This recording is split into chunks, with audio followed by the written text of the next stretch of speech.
Hello everyone, this is Jen and I make useful English Lit study videos on Shakespeare, poetry, fiction, literary devices and more to help you guys get top grades in the subject. So in this video today we are going to be analysing Beatrice Garland's poem Kamikaze, which is of course another one of the poems on the Power and Conflict GCSE anthology.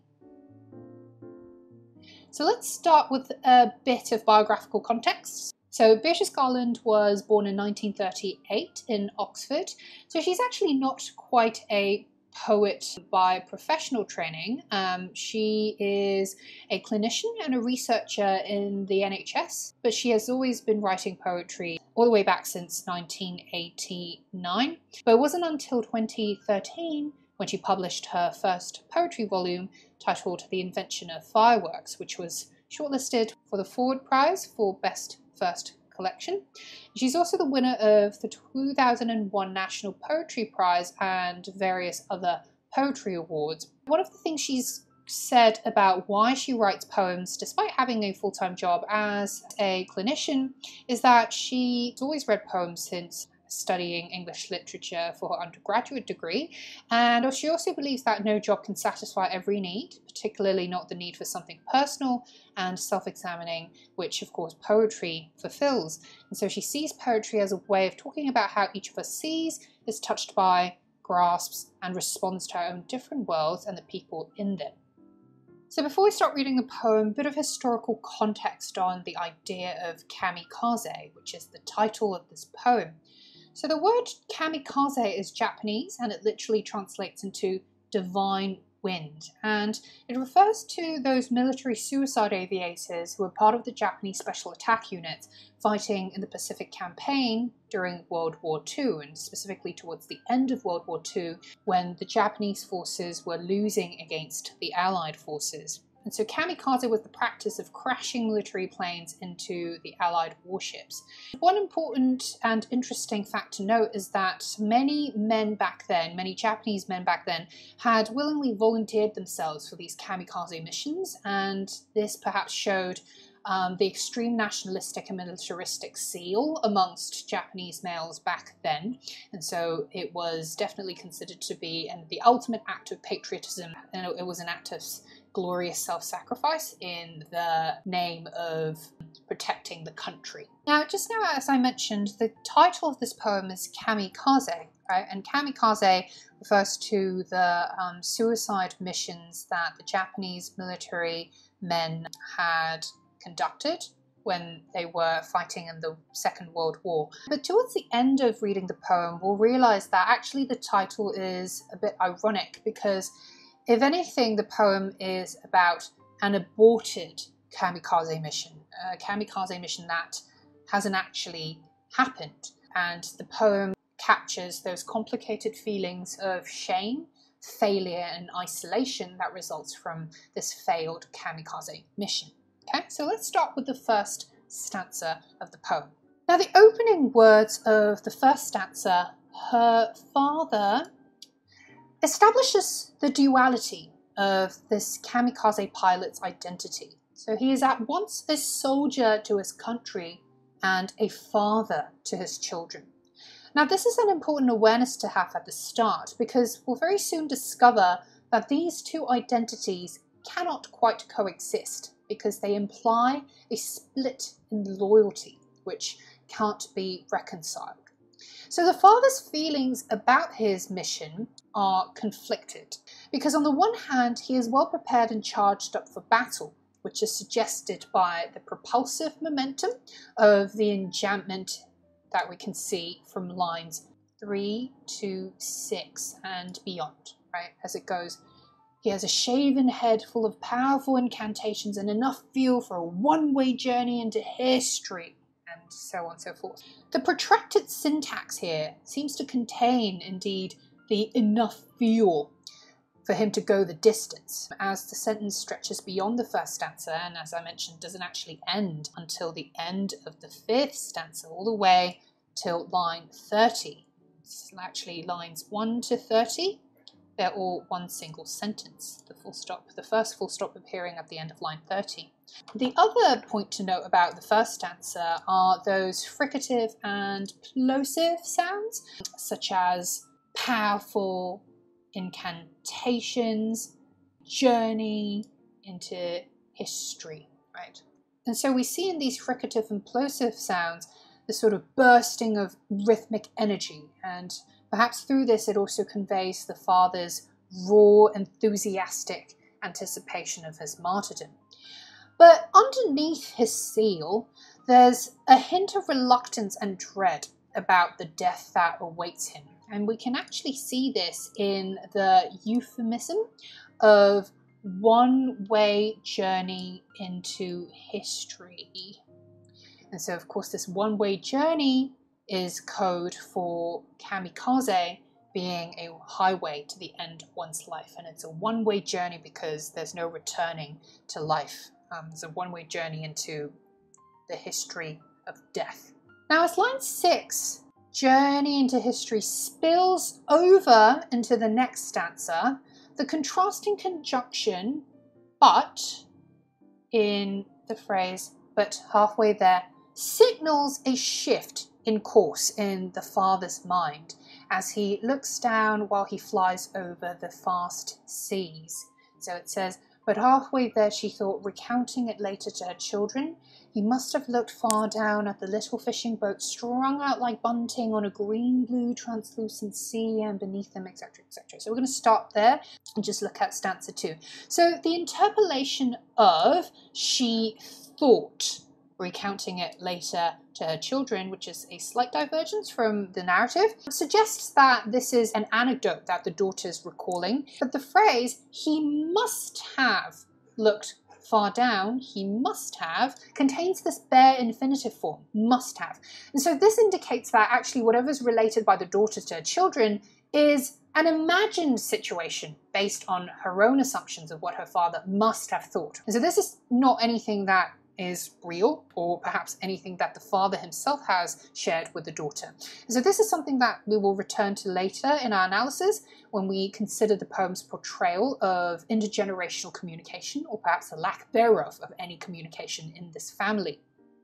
But at this point, let's actually focus on the simile of the little fishing boats strung out like bunting on a green-blue translucent sea. So bunting refers to those decorative string of flags which hang airborne, and the comparison of the little fishing boats strung out like bunting is apt, especially when coupled with the enjambment of these lines, because together they reinforce the connectedness of these boats vis-a-vis those connected flags that they are compared to.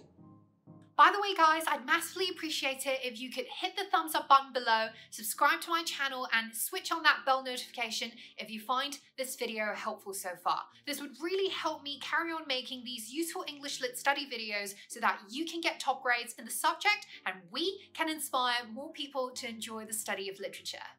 But the significance of this flag imagery doesn't really become clear until we read at least the third stanza, which extends the flag motif and maps it onto another comparison as it goes, "And beneath them, arcing in swaths like a huge flag, waved first one way then the other in a figure of 8, the dark shoals of fishes flashing silver as their bellies swiveled towards the sun." Again, I'm going to pause here. So given the associations of nationalistic glory with kamikaze, this flag is a material crystallization of the father's patriotic consciousness, right? Because even as he observes these elements of nature which are seemingly unrelated to patriotism and war, the father's subconsciousness is reminding him of his duty to the rising sun flag, which is the flag of the Empire of Japan, and it's of course a symbol of Japanese militarism as well. And so while those little fishing boats that we saw in stanza 2 are compared to these small bunting flags, the dark shoals of fishes in stanza 3 are like a huge flag as they swim in these clustered masses and united in their singular direction towards one goal, which is martyrdom for king and country. So the uniformity in the fish's actions and intentions is reinforced actually by the sudden internal and end rhyme of waved, way, and ate in lines 14 and 15. And this stands out because the poem features very little rhyme otherwise. In fact, we don't really see any rhyme apart from these two lines 14 and 15. And so it definitely does the job of reinforcing that sense of uniformity and homogeneity there. So these fishes then are not unlike the soldiers who are chasing headlong after the glory that comes with being a kamikaze martyr. And with the reference to their bellies swiveled towards the sun, this alludes to another form of ritual suicide, which is the seppuku, the act of self-embowelment. And this was also actually practiced by some Japanese officers at the end of the Second World War, but goes back a long way in Japanese history. And so this reference also echoes the presence of that samurai sword in the father's cockpit, which is, of course, the samurai sword is the weapon used for seppuku. Because social conformity is valued above individualism in Japanese culture, those swarths and shoals of fishes, swarths and shoals, these collective nouns, represent the soldiers who are rushing lemming-like towards what they perceive to be this act of glorious sacrifice for their country, even at the expense of their own lives. But then the father here, as he looks downwards on the sea from his cockpit, he gains a 30,000-foot view on the situation that he's in. And as such, he actually gains a newfound perspective. And with this newfound perspective, it's implied that he faces an existential dilemma. Should he crash his plane in the spirit of martyrdom, and metaphorically then become one of those many fishes that he sees? Or could he perhaps abort this mission, turn back, and refuse to be part of this sacrificial fold? And what would happen if he didn't go ahead with his kamikaze mission? Now, as the daughter's account continues through stanza 4, a particular memory from her father's childhood surfaces as she assumes that he remembered how he and his brothers waiting on the shore built cairns of pearl grey pebbles to see whose withstood longest the turbulent inrush of breakers, bringing their father's boat safe, yes, grandfather's boat, safe to the shore, salt sodden, awash with cloud-marked mackerel, black crabs, feathery prawns, the loose silver of whitebait, and once a tuna, the dark prince, muscular, dangerous. So, before we comment on the rhythm and the rhythmic variation in these two stanzas, let's think about the significance of this anecdote. So for starters, it's unclear if grandfather had ever really returned from his fishing journey, although the daughter's interpolated clarification, yes, grandfather's boat, suggests that he may have lived on in order for her children to have referred to grandfather in their implied question to the daughter. And so perhaps the father, remembering his own anxious anticipation of his own father's return, which is the grandfather here, decides at this moment when he recalls this anecdote, when he recalls this episode in his childhood, that he doesn't want his children to go through the same fear or experience of losing a father. Right? And so this particular reference, the cairns of pearl grey pebbles in line 21, that he and his brothers had built, could symbolize the rickety foundation of a family unit that's without the patriarch, without the dad. And so in the father's mind, a family without the father, without him, is one that would collapse easily, like this jerry-built stack of stones. So in contrast to the homogeneity of those dark shoals of fishes in stanza 3, the diversity of the marine creatures that cling onto the grandfather's boat, those cloud-marked mackerel, black crabs, feathery prawns, loose silver, whitebait and tuna, remind the kamikaze pilot father of the fact that there's such wondrous beauty in nature, and by extension perhaps also reminds him that there is more to life that's worth living for besides the singular narrow mission of nationalistic glory. And so with this epiphany, it seems the father returns home from his aborted kamikaze mission. But it's ambiguous as to whether this was aborted because of objective circumstances, or if the father had initiated himself and turned back himself, because back then kamikaze sorties were occasionally delayed or called off. But the father's safe return home, which conventional wisdom would deem a happy conclusion, is the source of the poem's tragic irony, because it spells the beginning of the father's figurative death. And because of his failed suicide mission, the father must now confront what is even worse, which is a social suicide whereby he is shunned by both family and community, as the final two stanza reads. And though he came back, my mother never spoke again in his presence, nor did she meet his eyes and the neighbours too. They treated him as though he no longer existed. Only we children still chatted and laughed, till gradually we too learned to be silent, to live as though he had never returned, that this was no longer the father we loved. And sometimes, she said, he must have wondered which had been the better way to die.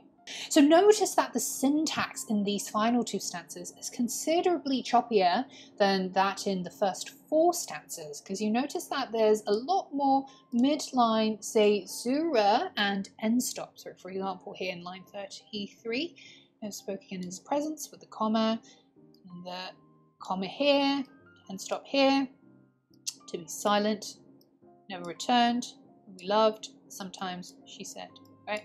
So you can compare this to the, perhaps here, all the way from 19, 24, 25, 25. You see, like, actually, like, these two stanzas in particular, like this, pretty much it's all enjambed with no pause at all. And so this marked contrast in the choppiness and the pauses towards the end of the poem vis-a-vis the continuity of the syntax in the earlier parts of the poem. So the fragmentation then of these lines towards the poem could suggest the breakdown in relationship and communication between the father and his family and the broader community. And it's because his family and community see him as this mark of shame and cowardice, almost as a walking nuisance who might as well be dead. And there's an echoing syncopation as well in the repetition of phrases like and though, as though, as though, as well as never spoke, no longer existed, no longer. It's worth noting the O assonance, specifically in the words though, spoke, no, because it conjures up this sound that's reminiscent of a ghostly moan and further reinforces that moribund sense of the father as this walking spectre, this walking ghost, who now has to face up to this brutal fate of ostracism, one that leaves him wondering if death wouldn't have been actually the more comforting option for him. Because after all, if one has to live with such crippling isolation, shame and loneliness, what's the point to longevity, right? Longevity almost seems like a curse rather than a blessing, and the alternative, which is death, all of a sudden becomes arguably more appealing. And so the father's sense of bitterness is perhaps also reinforced in the concatenation of the plosive alliteration in the final line, which had been the better way to die, because he's now left wondering if he shouldn't have actually just went ahead with the kamikaze mission, because now he's living as if he's dying anyway, and so he's suffering massively. So the greatest tragedy of all, though, is perhaps in the children's eventual conformity to their social norms, as we see here in lines 36 to 37. Only we children still chatted and laughed till we too learned to be silent and to live through as though he had never returned. And this conformity demonstrated by the children is sad, because it's implied to be actually the exact thing that their father had revolted against, right? Or at least considered revolting against. So despite the children's love for their father, they gradually also learned to be silent and complicit in the ostracizing violence against their father. And this sort of blind conformity to social norms is really no different from the blinkered seal of those belly-swiveling, sun-worshipping dark shoals of fishes, right? Those kamikaze pilots who willingly give up their individuality and critical thinking just to follow the irrational herd. And so finally, despite the father's attempt to break with an inhumane cultural custom, he's unable to carry this mindset forward to his children, who are still very much steeped in their cultural macrochism, because these children continue to prefer the comforts that are afforded by these familiar, even though senseless, social codes. But the silver lining, though, is perhaps in the fact that this poem is the daughter's reflection, because it signals her regret over how her father was shunned and shamed as a result of his aborted kamikaze mission, and it also shows us that she at least is aware of the justice that her father was ultimately subject to. And that's it for the analysis of this poem, guys. I hope you found it helpful, refreshing, and insightful. As always, with my poetry analysis, it may be slightly off the beaten track, not really anything you've seen from the other resources out there on the web, but of course that is ultimately the beauty of literature. There's no right or wrong as long as we can explain it with the use of evidence and show creative thinking. And so if you appreciate my work, please do hit the thumbs up button below, subscribe to my channel if you haven't already, and switch on that bell notification so you never miss another top grade English Lit study video from me. As always, please do check out my Pan conflict playlist, which I'll link to in the description below, and you can follow me on Instagram and direct message me at Hyperbolite if you have any questions related to your studies of English literature. Otherwise, all the best with your studies, and I will see you in the next video.